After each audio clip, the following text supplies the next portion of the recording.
Welcome to the Nerf Report. Welcome back to the Nerf Report. Thank you, everybody, for joining us. No, I'm filming my show for the YouTube. Stop being salty. The ghost of Macho Man Randy Savage is here. And in the history of the Nerf Report, with all of the videos we've ever made, this one is definitely going to be our jump the shark moment.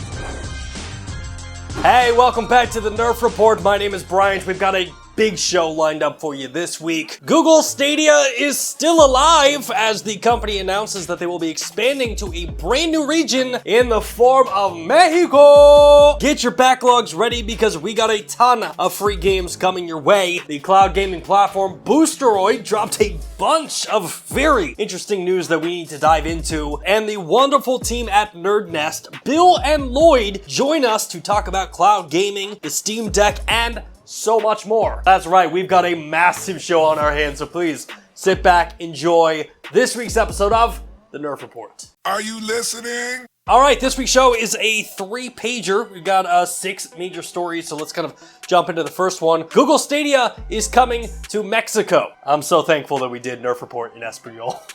Like, all of our videos are getting translated into Spanish, so all the new players get to see all of our Stadia stuff. So excited. This news got broke by Ben Schoon over at 9to5 Google, and essentially, Google has announced a bunch of new initiatives at a press conference, including the news that its cloud gaming platform Stadia will be coming to Mexico. Now, this news marks the first major expansion for Stadia since 2020. We're almost 2 years from when they announced that they'd be expanding to a bunch of European countries. And Stadia being available in Mexico brings their availability to 23 countries. Overall, I think that this is killer news. You know, I do know Mexico traditionally is like Xbox territory, so I'm kind of really interested to see how that lands there. And the other thing that's kind of spawned since this all started was that 9to5 Google, there's a narrative around this story that people are like, man, they're being too harsh on Stadia. Specifically surrounding the fact like this is a good story, this is good news for Stadia, and they seem to be focusing in on, you know, also some of the negatives. Stadia shut down Stadia Games and Entertainment. There's a lack of games. And in all honesty, just really facing the reality of where Google Stadia is at right now. And look, this is me talking here. Mexico is very exciting. I think that that's a huge opportunity for Stadia.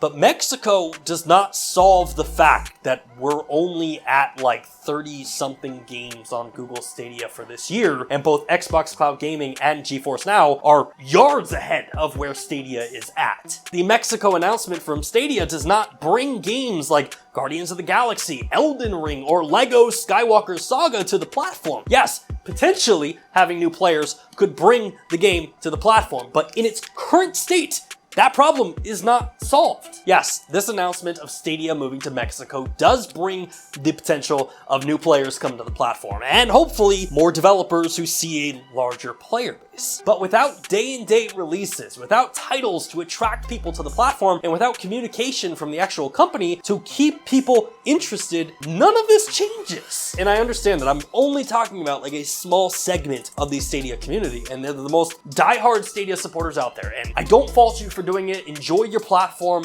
mazel tov to you. But to come out and say that 9to5's narrative is too harsh or it's not fair enough, I feel like that in its sense is disingenuous. If you don't tell your audience that there are problems, you're not being truthful to your listeners, to your readers, or even to the people who watch your show. It's the equivalent of being in a fishing boat that's filled with holes and you're just praising how good the fish are biting today. Meanwhile, your buddy Jimmy out here is just shoveling water out and he's like, hey guys, we got a serious problem. Yeah, we'll eventually get to it, but man, these fish are biting, huh? Look, I've been talking about subjects like this since I started the show.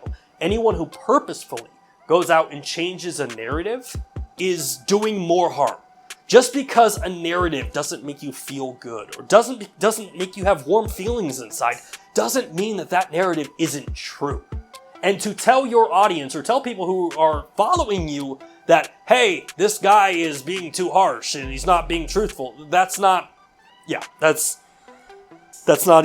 just disingenuous and you're just not being forthcoming. So stop. All right, moving on to our next story. July is officially here, and we have a ton of free video games if you're subscribers to services like PlayStation Plus, Xbox Games with Gold, Stadia Pro, or Luna Prime. So first up, let's talk about the Stadia Pro lineup for July. If you're not aware, these games include the likes of Five Nights at Freddy's Security Breach, really excited about that one, Atari's Centipede Recharge, Those Who Remain, Worms WMD, Rogue Book, and the Fast and Furious Spy Racers Rise of Shifter. 3 really solid games in there that I'm excited about. Five Nights at Freddy's, really looking forward to playing that. I'm going to jump into Those Who Remain this weekend. I'm kind of intrigued, but a little nervous about the reviews of that one. And Rogue Book, I've been told by a lot of people who watch this show in the comments that, hey, you're sleeping on Rogue Book. So because of you, I am definitely going to be checking this out. Moving on to PlayStation Plus subscribers for the month of July will be getting Crash Bandicoot's Insane Trilogy, fantastic game. Dark Pictures Anthology, Man of Medan, absolutely adore that game, and Arcadigadon. I hope to God that I'm pronouncing that correctly.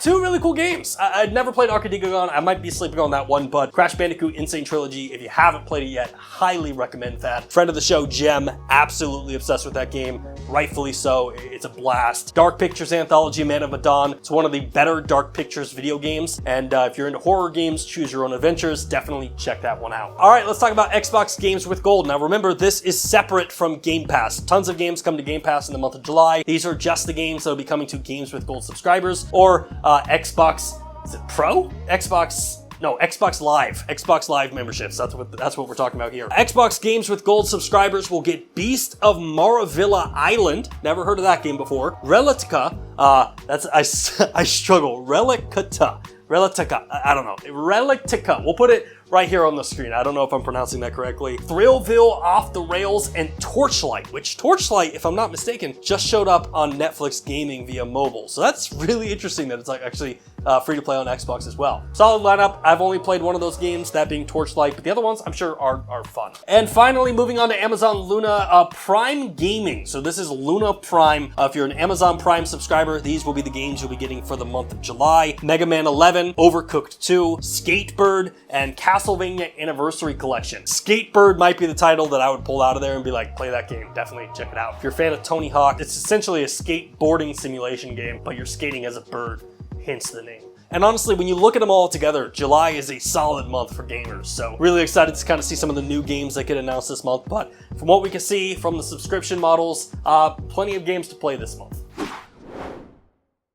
All right, our next story involves the cloud gaming platform Boosteroid, which if you're not aware, this has primarily in the past been a European cloud gaming platform. Recently, they came to North America, but they offer a similar model to like GeForce Now. You buy the games on Steam or the Epic Game Store, and you can virtually play them in the cloud thanks to Boosteroid. Well, this week, the head of Boosteroid, Vlad, joined Cloud Gaming Extreme's Duncan to talk about kind of the future of cloud gaming and where Boosteroid will be heading next. And there were some big takeaways from this, and if you haven't watched this interview, please, I'm linking it in the description of this video. Highly recommend you check it out. We found out things like Boosteroid will be debuting a true 4K 120 frames per second tier that will be arriving this fall. Notably, the head of Boosteroid said something along the lines of like, other platforms, they claim they have 4K. This is going to be a true 4K platform. So I'm really interested to see what they do with that. Boosteroid also announced that they will be expanding to Mexico this year, along with coming to brand new television platforms. The Boosteroid TV app is already available on over 20 million TVs globally, which is kind of a crazy number. And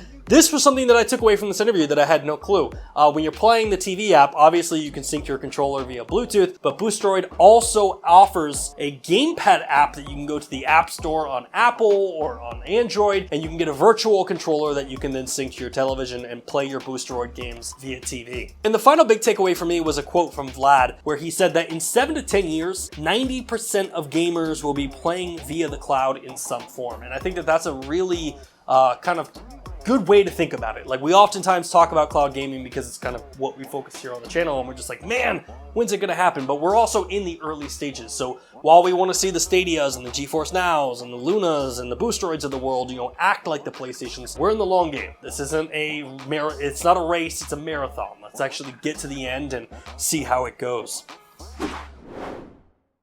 All right, moving on to Sucker Punch. They broke the hearts of millions of gamers this week. If you're not aware, Sucker Punch is the studio who made games like Rocket, Robot on Wheels, Sly Cooper, my personal favorite, Infamous, and of course, Ghost of Tsushima. Well, recently on the Reddit forums and 4chan and all the other places, the Twitters, the interwebs, there's been a lot of rumors that we might be getting a new Infamous or a new Sly Cooper game, and Sucker Punch pretty much just put an end to all those rumors this week. Sucker Punch wrote in an update, as our games continue to grow in scale and complexity, they require the full attention of our studio. With our focus on our current project, we have no plans to revisit Infamous or Sly Cooper right now, and no other studio is currently working on projects related to those franchises either. These characters are very special and near and dear to our hearts, so while we never say never to reopening those doors down the road, for now, there are no Infamous or Sly Cooper games in development. Which, yes, sucks, but big takeaway from this for me is, like,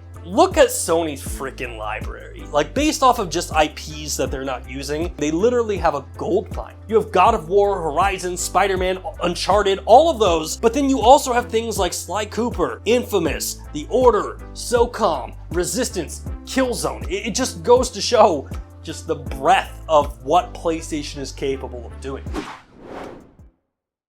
And next up, we have a very special treat. We are joined by two of, I think I can say this, the cloud gaming OGs, Bill and Lloyd from Nerd Nest. Bill, Lloyd, thank you guys so much for coming on the show. Yeah, definitely. I'm sorry it took so long for you guys to come on. I've always been a fan of what you guys have been doing. I was first introduced to you right after GDC.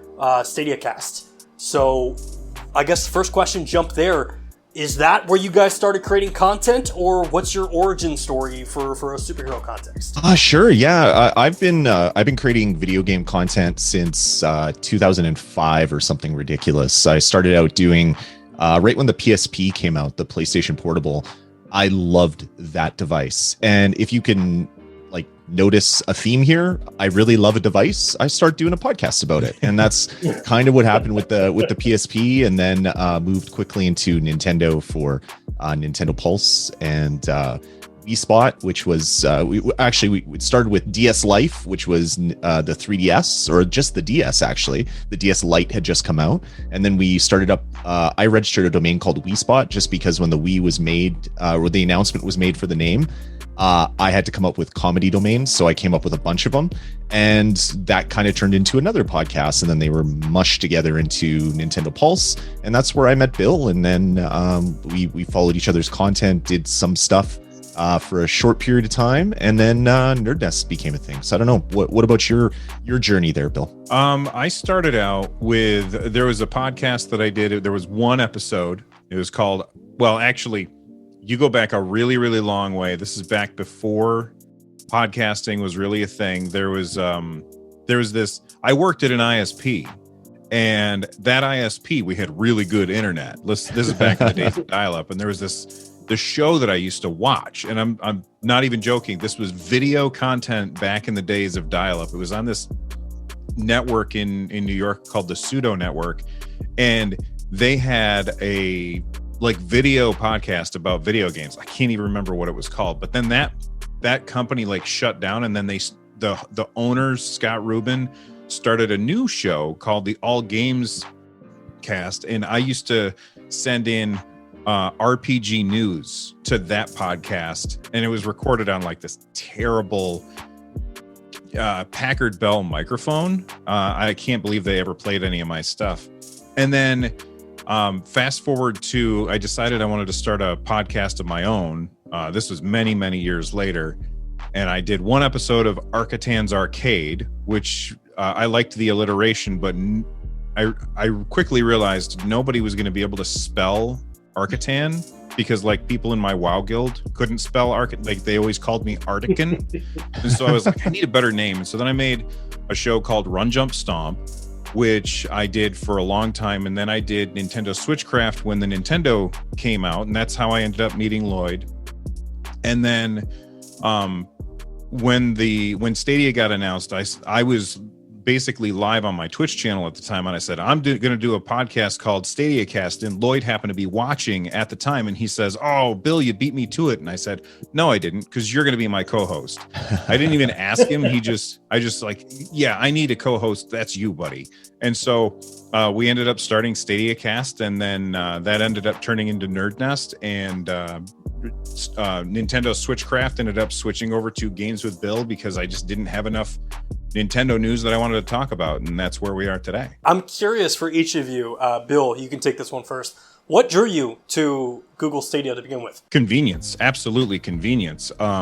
Like the idea that you could play like these brand new games and not have to have a box under your TV was really, really cool to me. And I kept talking about it as the democratization of video games, because anybody with an internet connection could play these games, and you didn't have to spend X dollars or whatever in order to get the next box to put under your TV. And, you know, fast forward, you would probably, you know, they'll eventually upgrade the stuff, and that upgraded stuff you would then not have to pay for. So I thought that was a really compelling argument. And I'm still waiting for that compelling argument to continue. Stadia is super convenient, and it's really awesome how well it works. It's amazing how well it works, but I'm still waiting for those upgrades. Yeah, I'm kind of with you in that same boat where it's like I'm so frustrated because you see the potential, and then you're just like, come on, you just want to push them like a toddler on a bike. You're like, you got this, take the training wheels off. But Lloyd, how about you? Yeah, I listen to a lot of podcasts, or I used to listen to an obscene number of podcasts. My commute has changed a little bit, so that isn't as frequent as a thing, but I still listen to podcasts every day. One of the shows I've been listening to forever is DLC with Jeff Kanata and Christian Spicer. And at one point they were talking about something called Google Project Stream, and I'm like, what's that? And I look into it, and it wasn't available in Canada. And I'm like, okay, that's cool. What is this? And then they talk about, we're playing Assassin's Creed Origins, and it's running to our crappy laptop, and this is working at 1080p, and there's no lag. And I was like, that's no way. There's no way that is true. And then I saw a bunch of people talking about it, and fast forward to Google announcing it as an actual product called Stadia. I was like, that is exactly what I wanted. I'm a console gamer.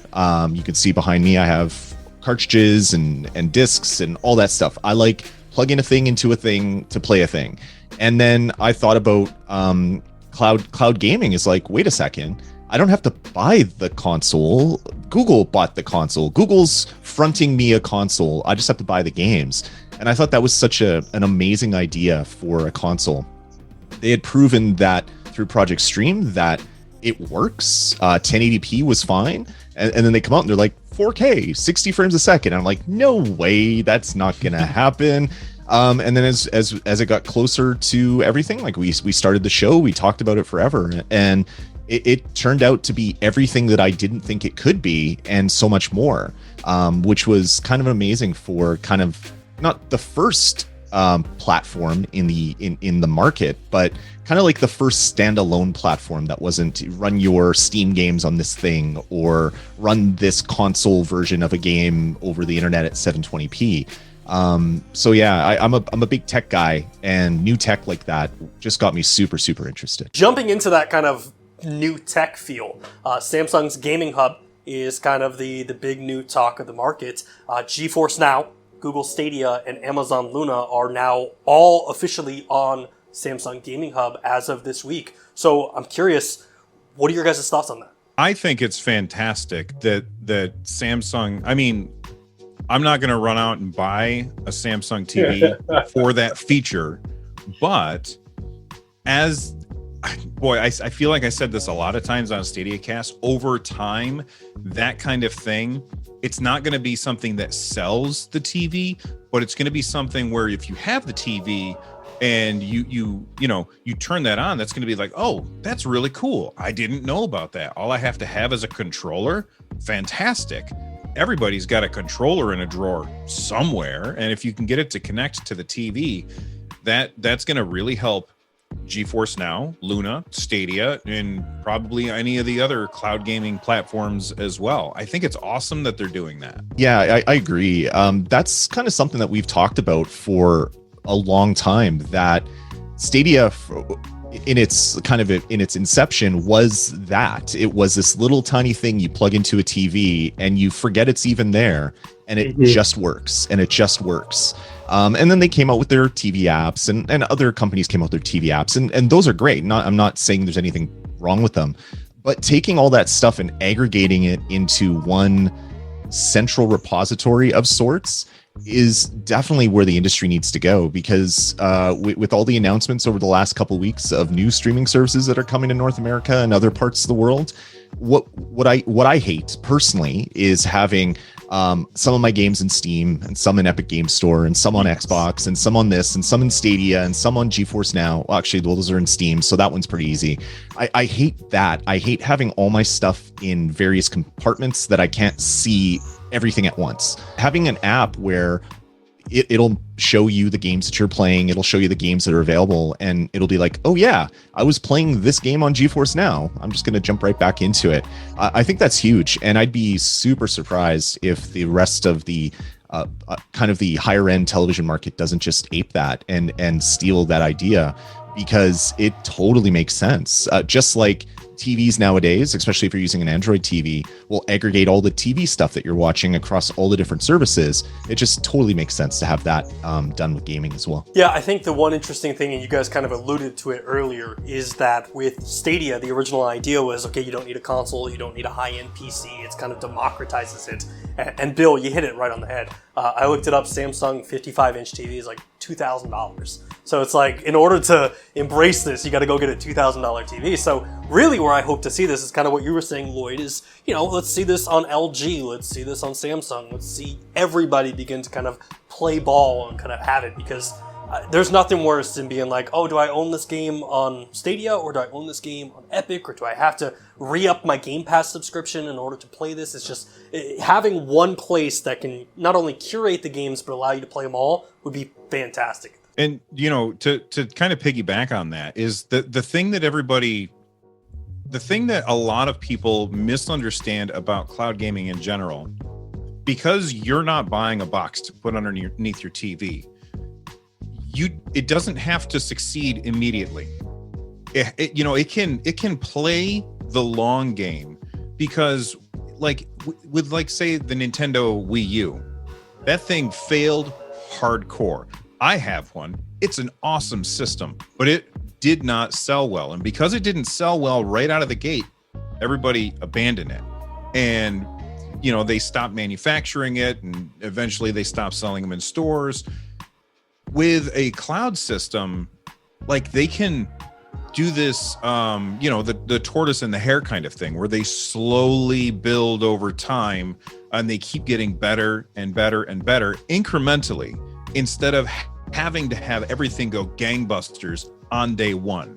And I think that's the same kind of thing that we're going to see with the Samsung, what's it called again? Gaming Hub. With the Samsung Gaming Hub, is we're not going to see anything right now, but in 3 years, when you go in to buy a new TV and it's just something that's built into the latest, like at that point, those TVs will be like $400 or something. Then everybody's gonna have this, and it's gonna be one of those things where, I don't know about you guys, but you know, I go onto a TV app and I'm looking through, and it's like, I don't even know what this app is. Okay, there's like Crunchyroll, or that one that comedians in cars getting coffee started out on. I can't remember. Crackle. Like, I didn't even know what those things were, and then I see it, and then I start using it.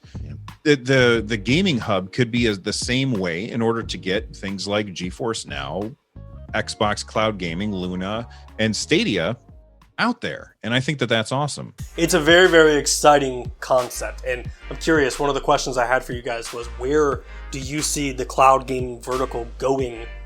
Let's just say 5 years from now, where do you think it'll be? Do you think it's going to be, the primary gaming option out there, or do you think there's still going to be people playing consoles, or how do you think the landscape's going to be? couple years ago, I said 5 years, you're going to have a large percentage, not a majority, but 20-30% of people that play games would be playing in cloud in some instance. And then things started slowing down, and I was like, okay, maybe that was a little aggressive. I was being a little too happy with the whole cloud gaming thing. But then Xbox Game Pass and launching xCloud really kind of changed cloud gaming for the industry as a whole. Like when people are waiting for a game to install and they can click this little cloud button and they can start playing Forza right away, and they don't have to think about it. They're just playing it. They don't realize that they're playing cloud gaming. I think that's going to be huge as a driver for more people coming to cloud gaming as kind of their first choice.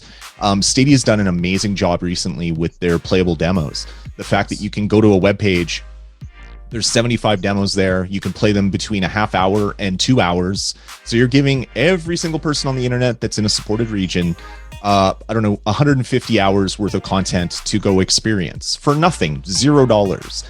And all you need to do for Google is to take, 5%, 10% of those people and convert them into paying customers. And this experiment starts paying off for them.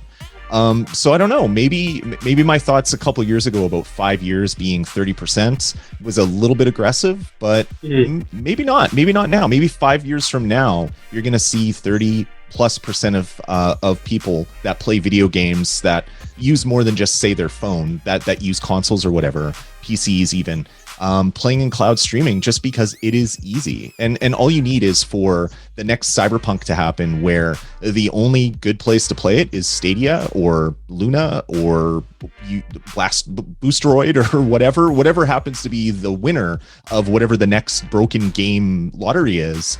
And you're going to get a large chunk of people that are just going to move over to that service, play their game, enjoy it. Don't even think about cloud. Don't think about bits. Don't think about bandwidth.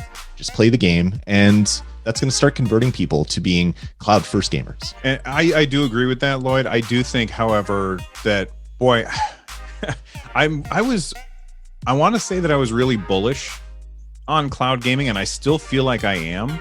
But at the same time, there's so many places where you just can't get decent internet. And because of that, you still have to have those boxes to put underneath people's TVs, which is unfortunate. But I do think that you're right, that it is going to continually improve over time. And I'm sure that we said that a billion times on Stadia Cast, that it's a marathon, not a sprint. And when you're talking about cloud gaming, it is going to be a marathon, not a sprint, because you have to roll things out slowly. The infrastructure in most parts of the world just still is not ready for it. But as Google, the champions of encoding things, having it still look really good quality and not taking up all that much bandwidth, as they get better and better and better at that, and the more competition that there is in the cloud gaming space, the more it's going to push all of these companies forward to get better at encoding and making things low latency. I think that you're going to see it push into more places. It's just a shame that cloud gaming started right at the beginning of the pandemic and right at the beginning of like chip shortages. So it slowed every kind of adoption down. And a lot of people looked at that and they said, wow, there's a chip shortage and everybody's stuck at home. So everybody's going to be playing their games in the cloud, which makes perfect sense until you think about the fact that Google and Microsoft and Amazon and everybody else has to get chips themselves in order to put the servers online. So boy, it's way more complicated than a lot of people assume that it is, I think. Nerdnest, you guys have been producing some content about a product that I have not had a chance to get my hands on, and that's the Steam Deck. Your show, On Deck, seems to be extremely popular amongst your audience, and I'm curious, as someone who's never touched it, never seen it, what does the Steam Deck feel like in your hands? Is it as awesome as it looks? It's pretty awesome. I got to tell you. The one thing about Steam Deck that I didn't realize I would love so much, and it actually might be good for the cloud gaming industry as a whole, is I'm playing games at 720p. I never want to play games at 720p. And if people can start getting in their brain that you can have a good experience at 720p, all of a sudden, all the streaming services out there don't have to put out 1080p and 4K signals. So the people like you were talking about, Bill, where there's a large swath of this continent that doesn't have good internet, they probably have good enough internet to do 720p streaming. So it's almost interesting to me. It's opened my eyes a little bit that you can have amazing experiences at 720p or 800p, and maybe you'll get a lot of settings. I know Stadia and other ones you can set it down to 720p, but that might all open people's eyes if they see other people playing games at that resolution. Anyway, the Steam Deck itself it's the consoleization of the PC. And that's one of the things that we said in, I think, our first show, Bill, and we immediately got about 97% hate because we said that. But it really is. It really is. You buy a game on Steam, it installs. That's it. It's like you go to the Epic store, you go to the Xbox store or the Nintendo store or the Stadia store. It's the exact same process, but it's on the Steam Deck. You go to a store, you buy a game, you look at the games that you have. It's changed my mind a lot because I used to be a big PC gamer, and then I stopped because consoles were the thing. I just wanted simplicity. My day job is IT. I didn't want to come home and solve problems. I just want to come home and play. And the Steam Deck is as close to that in PC gaming that I've had in, I don't know, years of playing PC games. As far as what it's like to hold one, it is the most comfortable gaming device that I've ever had in my hands. The layout is perfect. It's not a perfect device. There's definitely things that I would change about it, but it's awesome. And the thing that you said a second ago, Lloyd, about resolution. So I didn't mention this show before. I've got another podcast that I don't actually update, but there's like 50 episodes, and it's like it's evergreen content. So like it's not newsy, but it's called 143 Pixels. At the end of every episode of 143 Pixels, the guest would say resolution doesn't matter, because I've always thought resolution doesn't matter, but too many people get this thing in their head, and Google kind of fell prey to this at the beginning, that the numbers have to be bigger. I have to have bigger numbers than this person over here, or it's not going to be good enough. And like that 720p thing, these games running on this thing and listen, if anybody of our that watches our content hears us say 720p, they're going to be mad at us. It's 800p, Lloyd. Don't forget. Some games are 720p, some are 800p. But when you're playing at that low resolution, they still look really pretty. They really still do look good. And people, they get the numbers in their head too much, and they forget about, is the game fun? Like I saw this on Stadia a million times. People were like, is it running at 4K? And like with Doom, what was it? Eternal. With Doom Eternal, they were like, no, it's 1800p. As opposed to 2160p, who cares? Like that is not a big deal, but people made it a big deal because of the numbers. And I think that's a big thing that too many people focus on. Yeah, with all of your experience, if you had to kind of rank, a cloud gaming experience with a mobile device and let's say like a Razer Kishi, the Nintendo Switch, and then the Steam Deck, what would that top three look like? For me, it would be Nintendo Switch, number one, 100%, because Nintendo is in the business of making smooth interactions between the hardware and the software. And nothing works as good as a new piece of Nintendo hardware with the first game that they ship with it. It's a magic experience. Then it would be, for me, the Steam Deck, because it plays games. It plays Steam games. It plays Windows games. It plays Epic games. It plays GOG games, but it also plays all the streaming services as well. So I stream Stadia and Xbox and everything on it. No problem there. And then it would be my phone. I have a Backbone, which I love, by the way. But I don't use it as often as I thought I would, just because the Steam Deck came out and the Switch was already in my house. I bought this thing a year ago, and I've probably used it 20, 30 times. So for me, that would be my ranking. There's no beating Nintendo. Nintendo does hardware and software interaction magic. Steam Deck is just, as Bill said, one of the most comfortable devices I've used, and it does everything. Like I can play an NES game on it through an emulator. Then I can play Monster Hunter Rise, that the new game that just came out, the new Sun whatever that DLC that just came out. I could download that and install it, and then I can get tired of that and jump into Stadia and play through my large Stadia library on the same device. It's pretty fantastic. For me, the bottom of the barrel is absolutely a third-party thing clipped to my phone. I never play games on my phone, like, ever. And I do have, I don't remember what it's called. I have a thing that clips to a phone. It's like an orange and blue thing. And I don't know why, but everybody wants to copy the Nintendo Switch, where they have one joystick on the top right or top left and other one on the bottom right, but you don't have enough room on the controller to have that right thumbstick where it is. And so playing games that use both thumbsticks is incredibly uncomfortable. And I just can't stand that. And that's another thing that I don't like. When I played my Switch, even when I was doing my Switch podcast, my Nintendo Switchcraft, I did that show for 5 years. I think the Nintendo Switch is fantastic.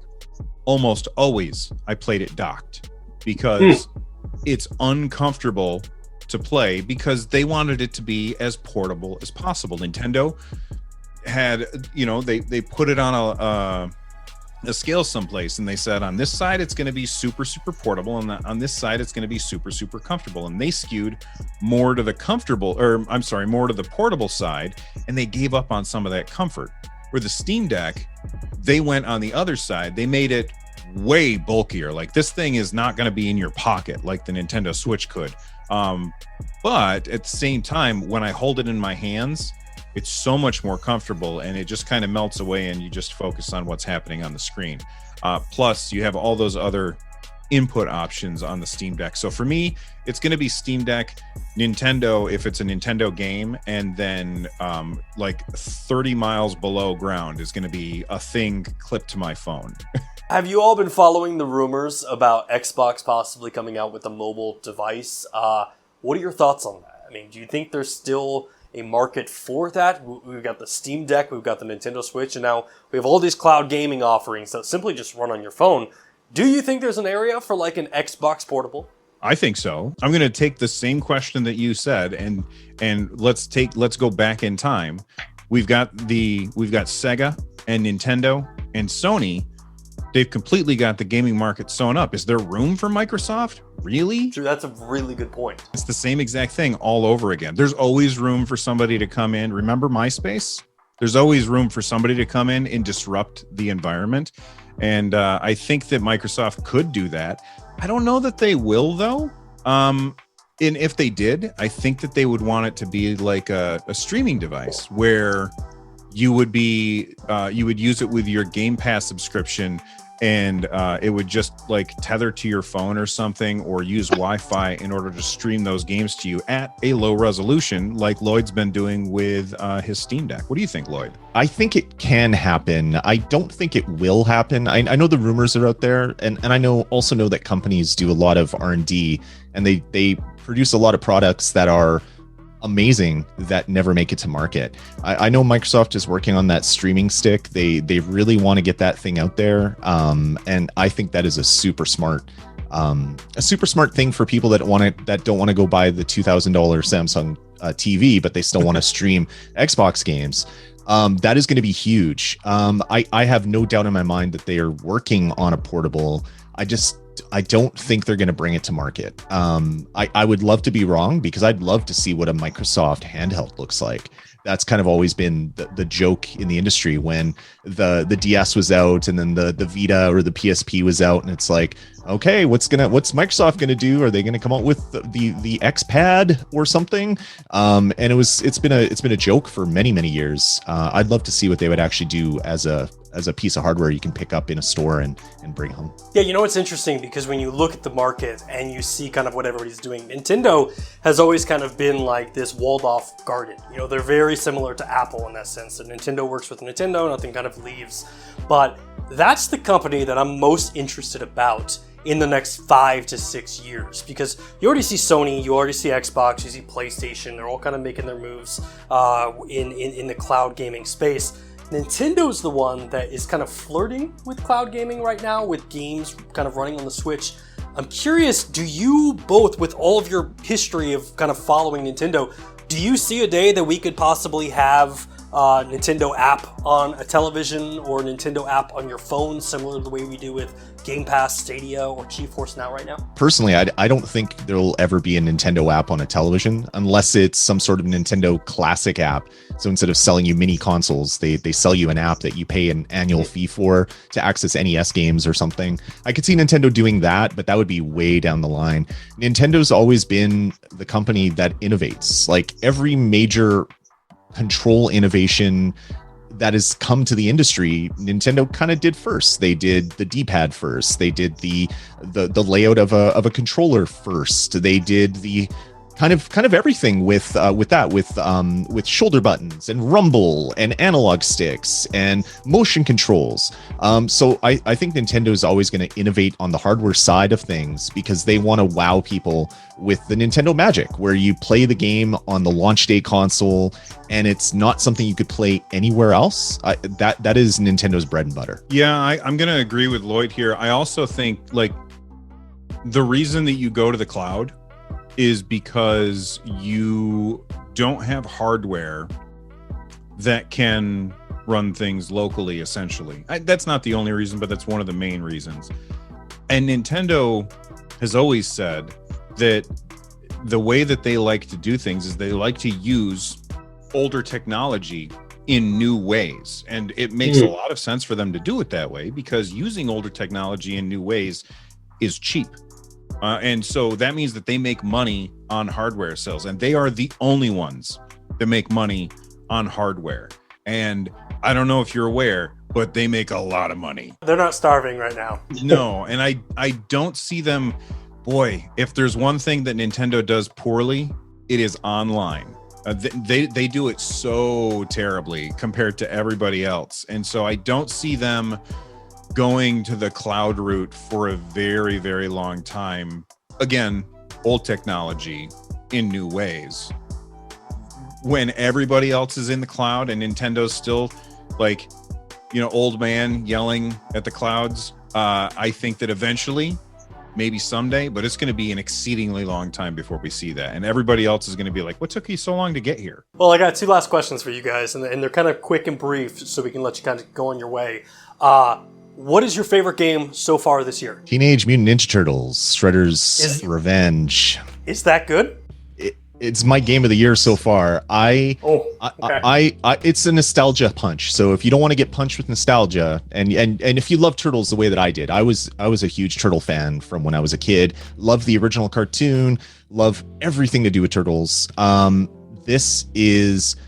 It feels like the games never went away and they just kept iterating. And this is like the Turtles in Time 5 or something. Like it feels like a game that has developed over years and iterations. It is so good. I wish it was longer. I wish there was every character that has ever been in a Teenage Mutant Ninja Turtle cartoon is playable. Like I wish there was more to it because it's an arcade beat 'em up. So you can beat it in an hour and a half, 2 hours, whatever.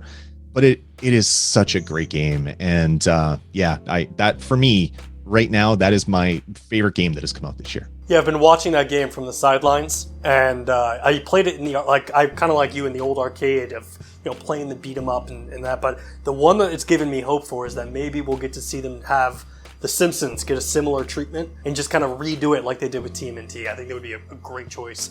Bill, what have you been playing? What's your favorite game so far? I mean, right now, I have a memory like a goldfish, and the game that I've played the most recently is, again, Teenage Mutant Ninja Turtles. That game is incredibly addictive, and at any time that I have 5 minutes... You gotta leave that in.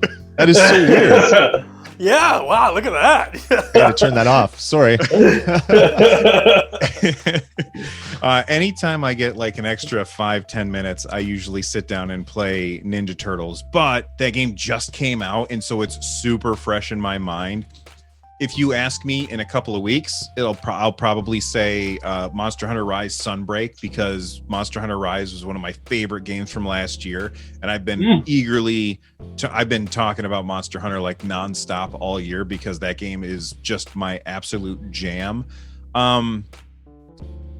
So I guess I'm going to cheat, and I'm not going to say either of those. And I'll say a game that is technically a new release this year, but it actually was in early access for a while, and that would be Rogue Legacy.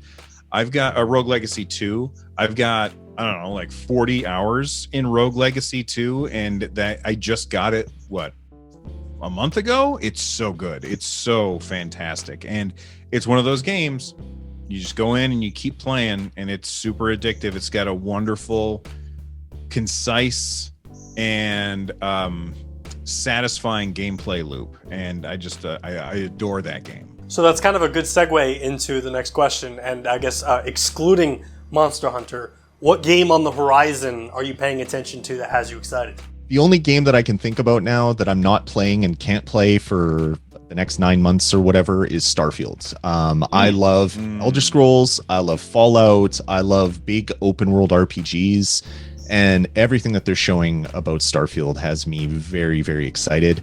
1,000 planets, a bunch of star systems, trading. Just it looks too good to be true.